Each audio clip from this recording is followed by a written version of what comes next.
Yeah, Vector76, the logo. Quickly, it'll be obvious why later on. It's very important, the 76 in the name of a company.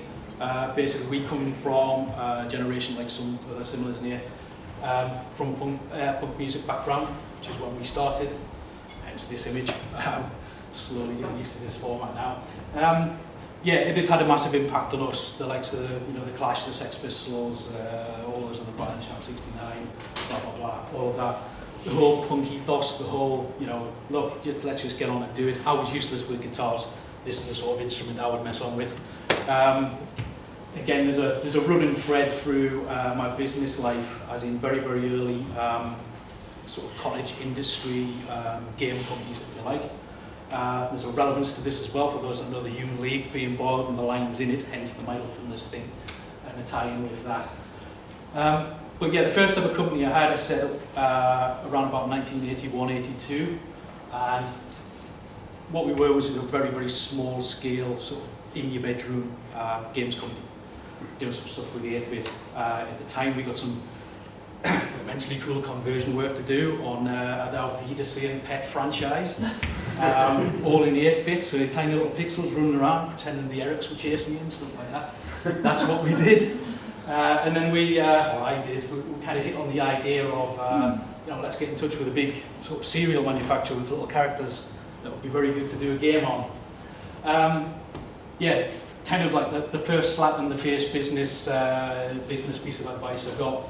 We did a deal which I thought was solid with Weetabix. I was 21 years old. I was basically very, very green, had long hair and stuff like that. We developed the game, these stunning 3D graphics down here. For those with no hair now, like real, recognise that stuff.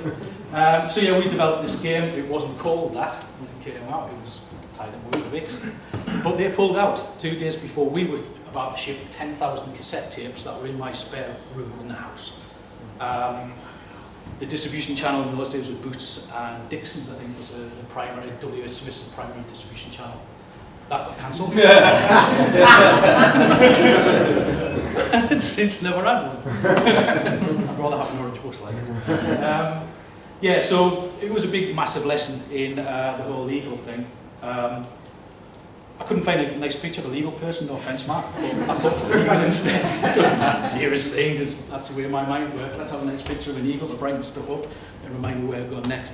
This was the early 80s, we're going into about 83 at this point.